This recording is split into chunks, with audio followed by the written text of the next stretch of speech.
With the uncertainty that Laura poses, preparations are taking place throughout southwest Louisiana. KPLC's Ashley Joseph spoke with Lake Charles Mayor Nick Hunter about the concerns he has for the city.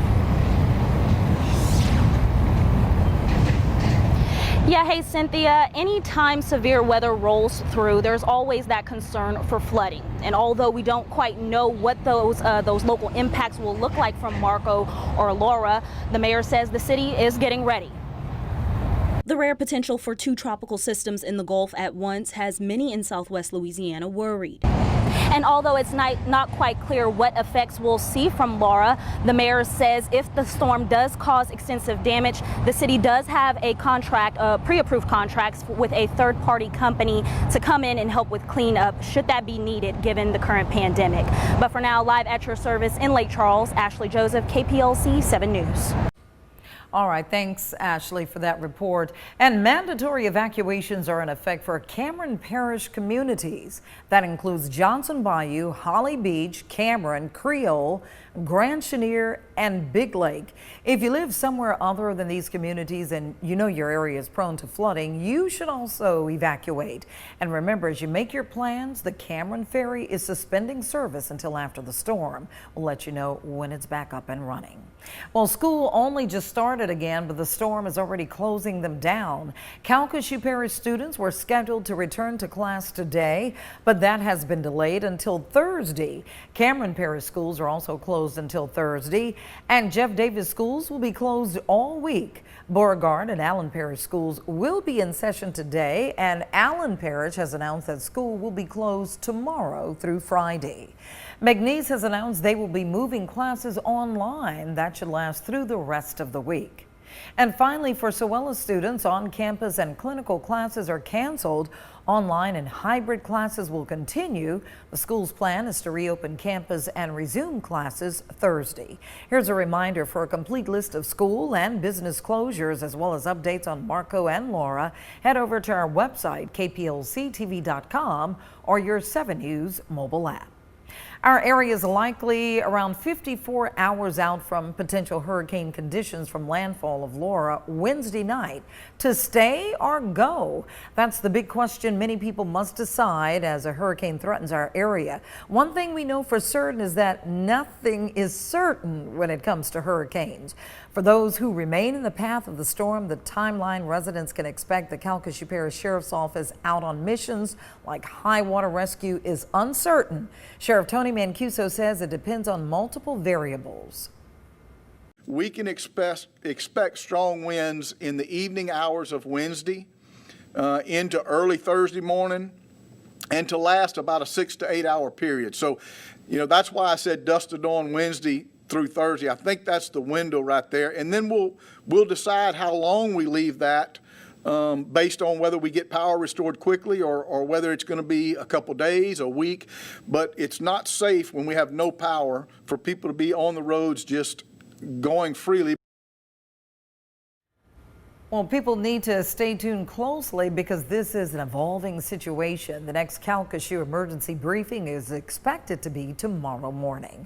In the first of his 2 briefings today, Governor John Bel Edwards urged residents that what happens to Marco most likely will not be the same fate for Laura. He wants everyone to stay cautious and not let their guard down.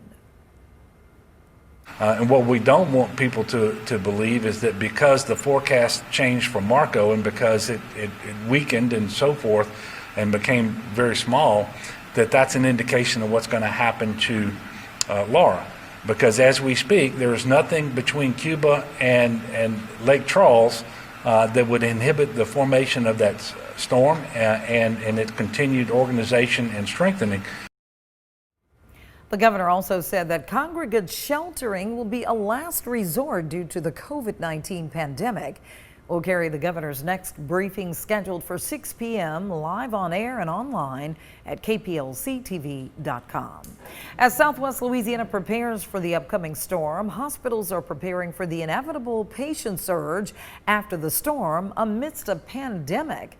KPLC's Rania Cord joins us live with more details. Cynthia, as hospitals are preparing, Krista Oshner, Southwest Louisiana, says they're more than prepared to handle all the patients with the upcoming storms. I spoke with the clinical services director for emergency services, who says with the recent drop of coronavirus patients at the hospitals, it puts them in a much better position to take care of patients before, after, and during the storm. We're absolutely not where we would like to be, but our hospitalization rates have begun to stabilize and are actually declining for COVID patients. And we have an appropriate amount of beds here for COVID patients and non-COVID patients. Thibodeau says Christus Ochsner, Southwest Louisiana, is planning a shelter in place for all current patients. I'll have more details for you on that at 7 News at 6. At your service, Rania Kaur, KPLC 7 News. And while Southwest Louisiana is underway preparing for Laura, the southeast portion of the state braces for what Marco is bringing ashore.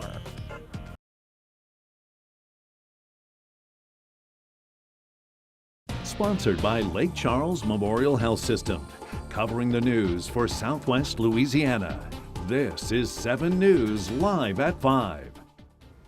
Good afternoon, I'm Cynthia Arsenault. Some of you may have anticipated it, but it's happening now. Travel restrictions between Louisiana and Texas because of coronavirus. KPLC's Drew Marine joins us live from the Texas Welcome Center to tell us more about the restrictive order that comes from Texas officials. Yes, Cynthia, we're at the Texas state line and there's not a ton of traffic right now. And here at the Welcome Center, there are a few troopers, but some of them are pulling away at this moment. Oh, just pulling around, but there are only a couple at this moment. So far, we have not seen anyone get pulled over. And Governor Greg Abbott ordered that those entering Texas from Louisiana, which is considered a hotspot, will have to quarantine during their time in Texas up to 2 weeks. Texas Department of Public Safety will be enforcing this order. Starting today, people who are traveling into Texas from any hotspot must have a form designating a place where that person will quarantine in Texas for 14 days or the duration of their time here. According to the order, DPS agents will make unannounced visits to the provided location to ensure their compliance. Some residents and travelers here at the Texas Welcome Center today say they think it's a good idea. It's a good thing. And why?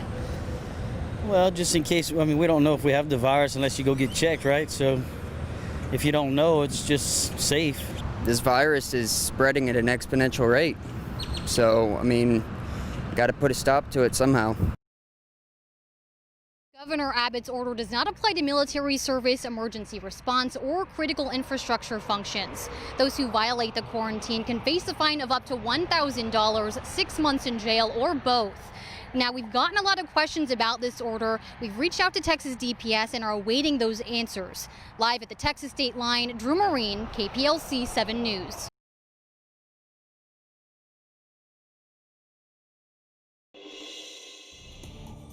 People are lined up and anxiously awaiting President Trump's arrival to the lake area. And the governor was also in town this afternoon to give one last push to the polls. And fall weather is here. Our cold front has moved through. This is the low temperature forecast for the next couple of days. The weekend is going to be nice. I'll have a look at the detailed forecast coming up in just a couple of minutes. Sponsored by Lake Charles Memorial Health System, covering the news for Southwest Louisiana. This is 7 News live at 5.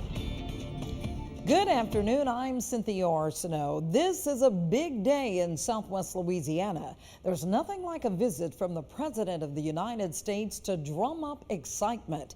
In just a short time, Air Force One will touch down at Chennault International Airport for President Trump's campaign rally in Lake Charles. Now, people have lined up to catch a glimpse of the Commander-in-Chief, and KPLC's Robin Richardson joins us now to talk with law enforcement about the job of protecting the president on his visit.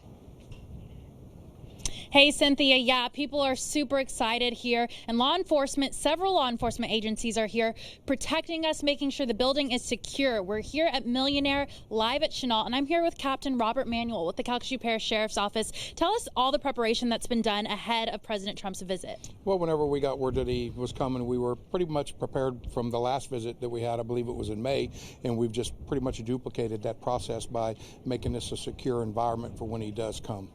And you guys didn't have a lot of notice to get things prepared. So tell us what that was like for you. It was a little bit stressful, but like I said, I think we learned so much from the last time that it made it a lot easier this time.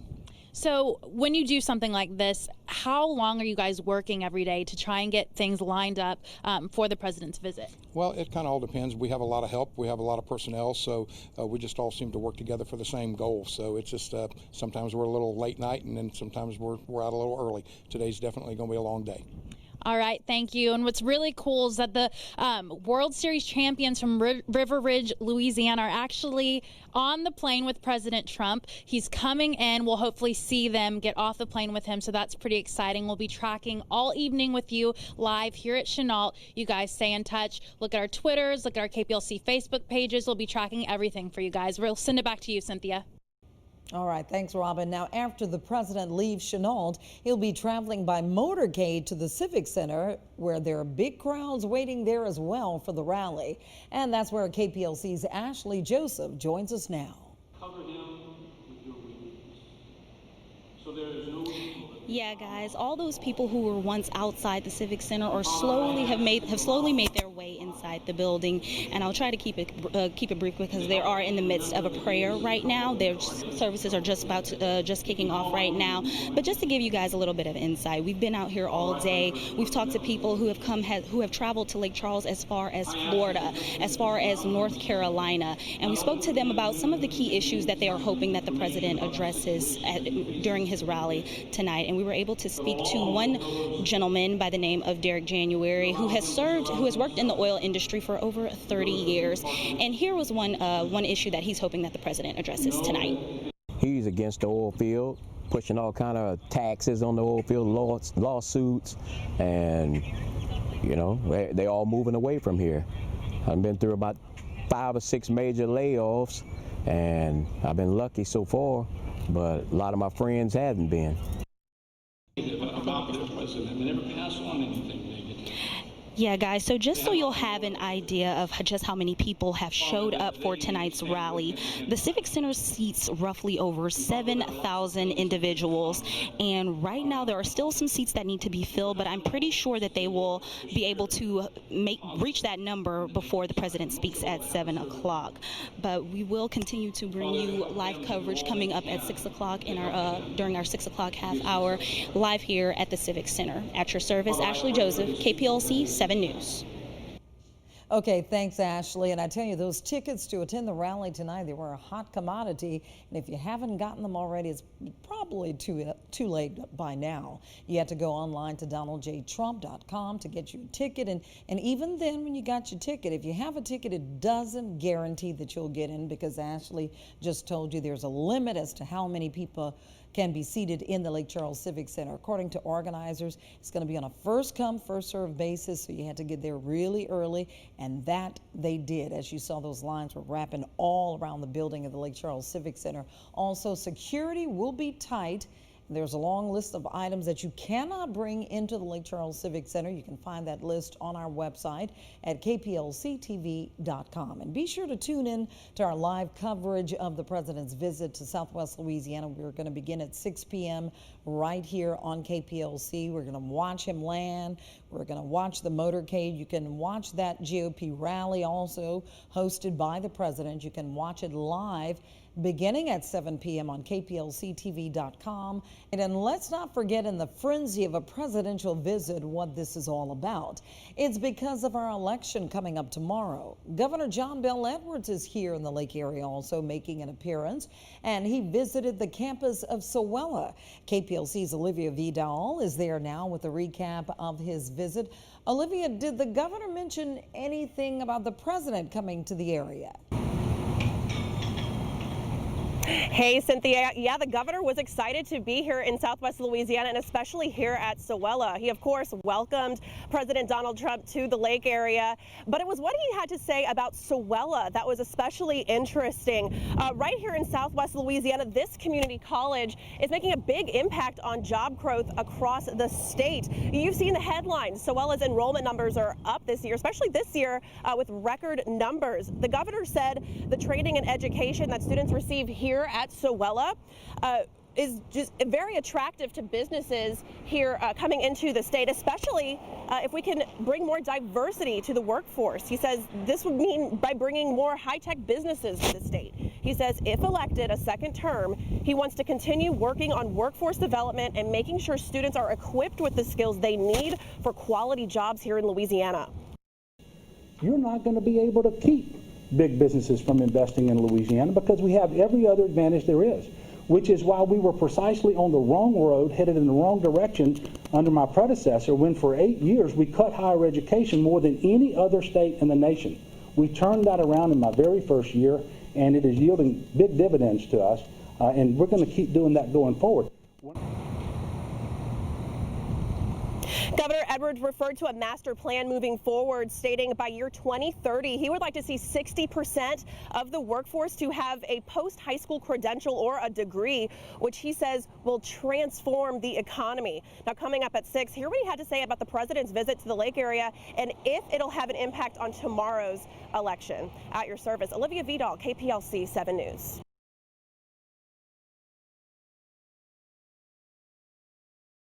Drew Marine did get a chance to talk to him about a variety of subjects, and Drew joins us now.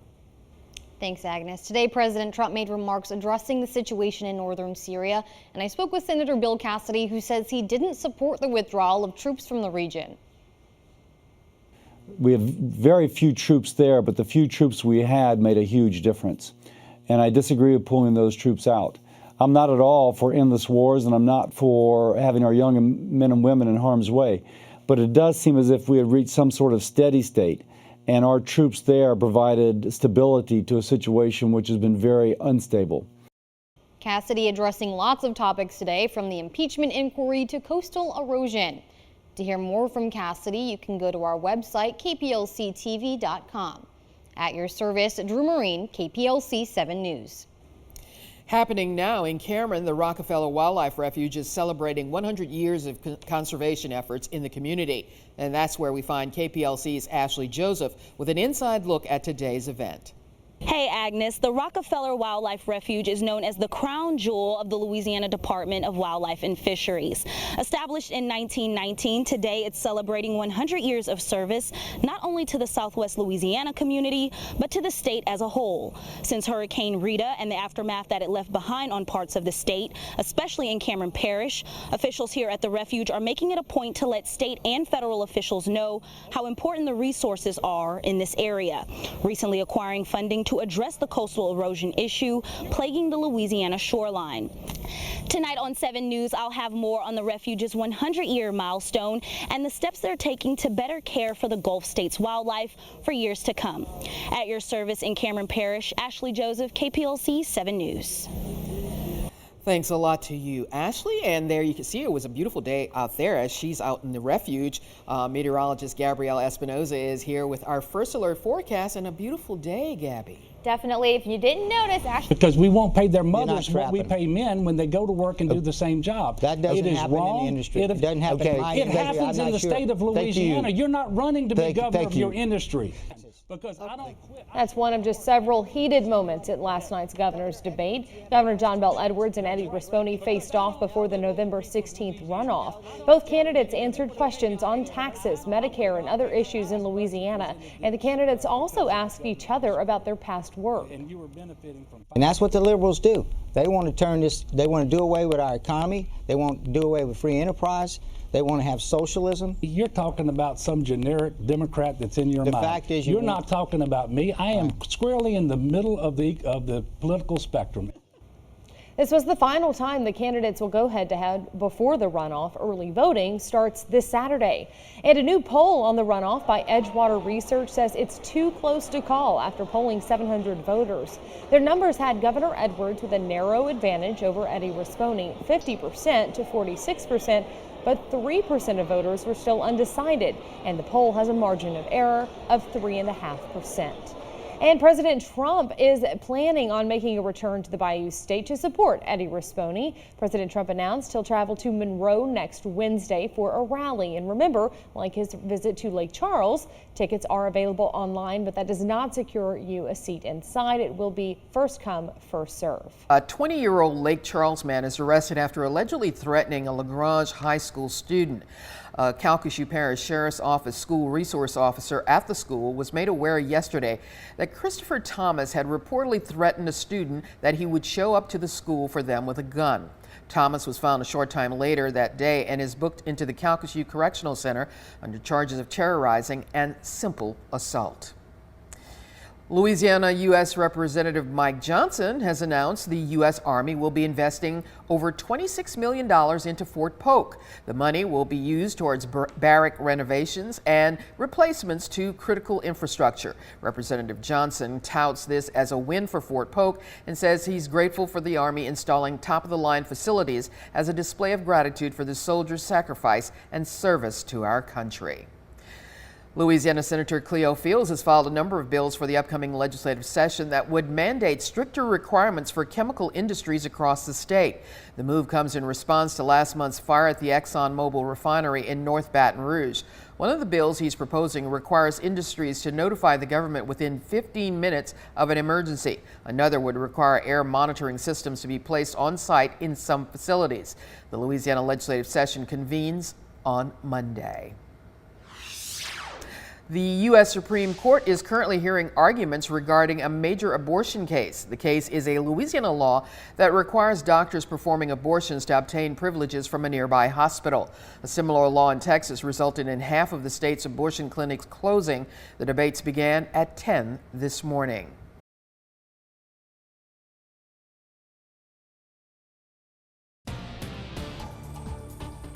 Next, a Sulphur Police Corrections officer is arrested after being pulled over last Saturday. And today was the annual meeting of the Louisiana oil and gas industry. See what was on the agenda coming up. The Pentagon has released drone footage of the raid to take down an ISIS leader. That story, when Live at 5, continues. Next, we go to Tennessee to view the aftermath of the deadly tornado that ravaged that state. And with 14 states and their delegates up for grabs, we preview tonight's Super Tuesday coverage here on KPLC. Next, when Live at 5 returns, in a surprising move, the Vatican opens up a controversial period in the church's history to scholars. After continuing their advance in Syria, displacing more refugees, Turkey is gaining criticism from the European Union as well as a warning from President Trump. See that story next. Medicine. Now 7 Sports with Brady Raynard. Welcome out to Welsh, home of the 2017 Class 2A state champions. It's the second round of the LHSAA playoffs. Teams aiming to get back to the quarterfinal round, and we've got 10 teams in play, including these Welsh Greyhounds. We'll get to them in just a minute, but we want to send you out live to Jennings, where our Gabe McDonald has a preview for the game of the week, Church Point at Jennings.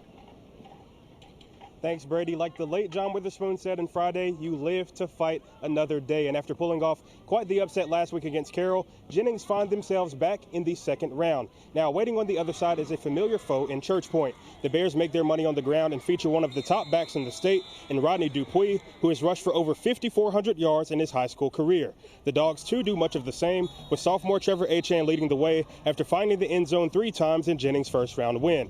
Now, when it comes to this matchup in particular, recent history is on the Dogs' side, as they are 3-2 over the Bears since 2015, with their last win coming in the second round of the playoffs in 2017. They understand their offense, and we understand our offense, and yeah, they're playing really well defensively this year. We played each other a lot lately. This will be the third time in the playoffs, I believe, we played, and then we played in the regular season also. So you're familiar with what they do, but stopping it's one thing. And also, in addition to the game, Travis Achan is back in town and is about to get his jersey here retired in just a little bit. Now, everyone has goals heading into this season. One of DeRitter's was to be able to host a playoff game, and they can mark that one off the list as they're doing that here tonight. But one of the other goals, Coach Parmalee says, is to be able to make it back to the quarterfinal round for the first time since the 2013 season. So in just a few short hours, we'll be able to see if the Dragons can get that done. But for now, I'm going to go ahead and send it over to our Brady Raynard, who's live in Welsh for that big 2A matchup. Brady? You know, and this game over here in Welsh is a rematch of last year's Class 2A state title game, the Welsh Greyhounds and, of course, the Amite Warriors. And for the Hounds, bringing up the name of the Warriors is a bit of a sore subject, obviously, from that loss a year ago. But in 2019, these are two drastically different teams. The Hounds, of course, are in this spot following an upset win last week over Franklin, and Amite is in the midst of another strong season. The Hounds will have to grind out the clock and play great defense to win this one, and the Greyhound coaching staff is using last year as motivation. When I first took over, I put the score up from the dome. I actually have pictures of their ring that I showed the kids, and it's going to be fun. It's going to be a good atmosphere, hopefully. We're just excited that we get a chance at redemption this week.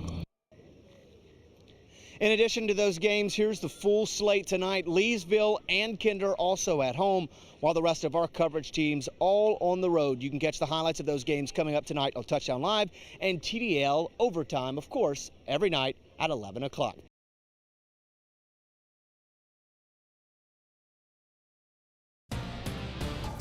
Next, we'll take you throughout Southwest Louisiana to visit the many Mardi Gras celebrations happening.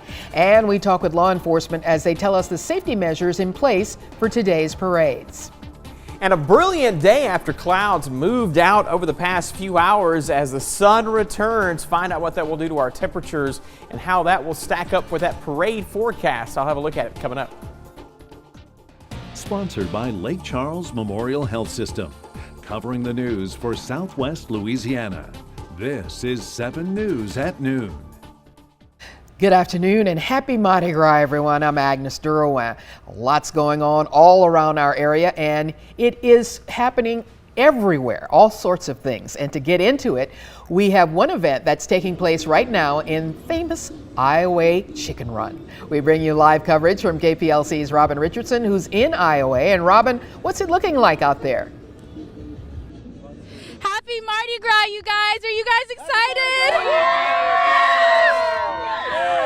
We are on the float in Iowa. We are at their chicken run. We're in the parade right now. We are having a lot of fun. I'm here with Rodney Victorian, who's been a part of this for years and years. Tell us what we're doing. We're doing chicken run right now. We're going from house to house asking for donations for make gumbo and stuff, and this is one of the roosters that we release for the kids to catch. So tell us how it works. You release it and what? We release it for the kids to have fun, to run after, chase a chicken and have fun and safe fun at chasing a chicken. A lot of kids don't know what a live chicken look like, a rooster. This is a live rooster that we turn loose and let them have fun at. It's such a good time. Why do you enjoy doing this? Just to see the smiles on the kids' faces and enjoyment of everyone being safe.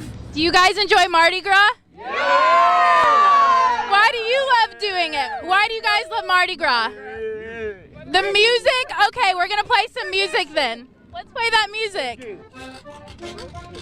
Play it louder. Woo! Okay, tell us what you hope to continue to do for Mardi Gras. I would like to continue the tradition if possible and stuff, and just to see the kids grow up with Mardi Gras in their mind. All right, you guys, we're going to send it back to you. Happy Mardi Gras from Iowa!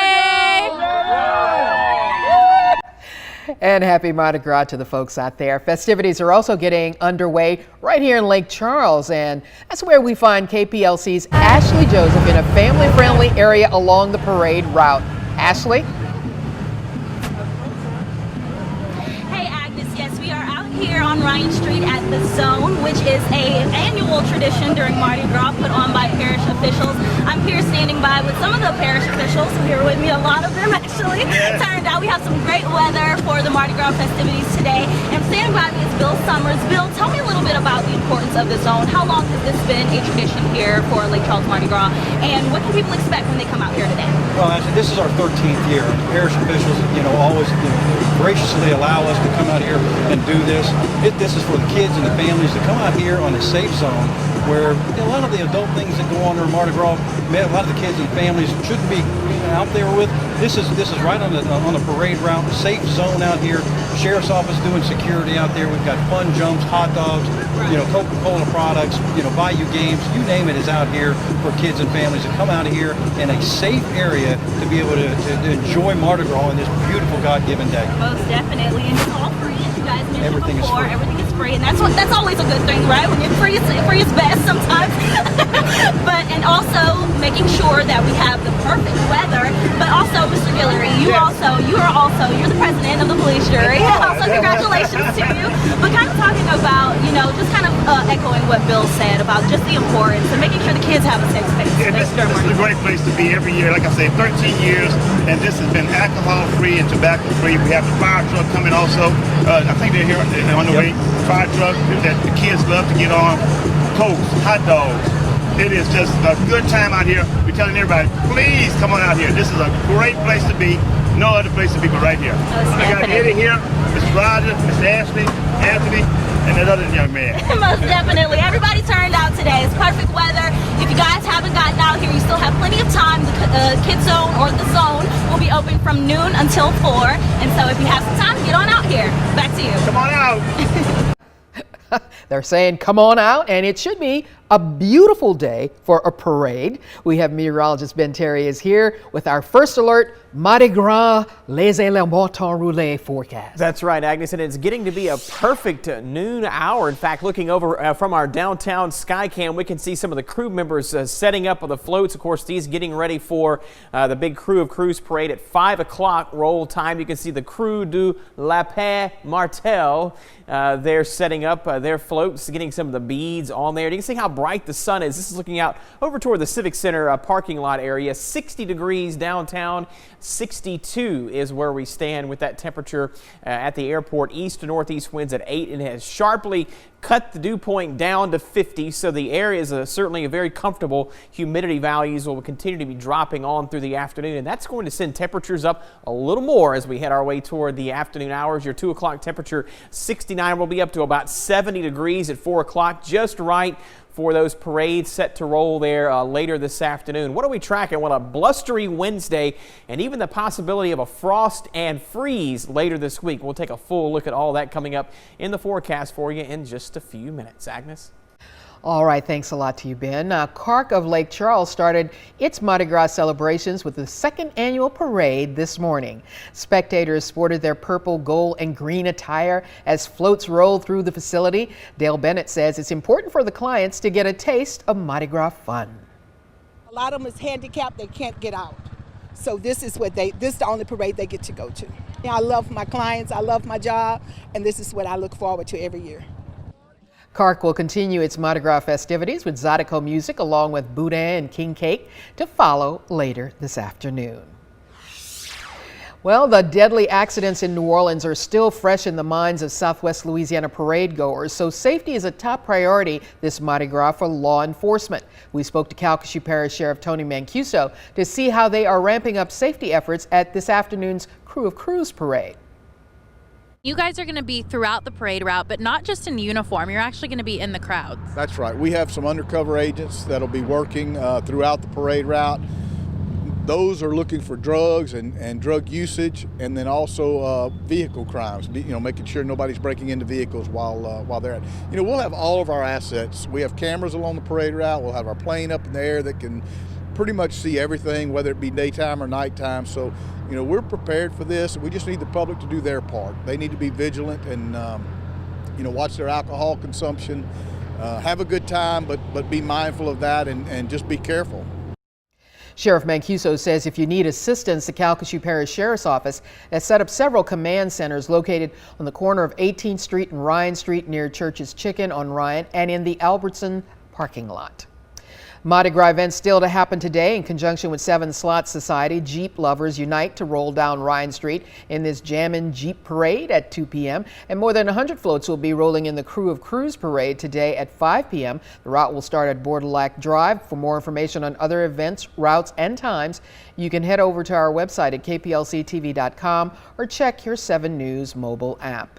And we want to see how you are celebrating a Southwest Louisiana Mardi Gras. That's why we're asking you to share your photos with us.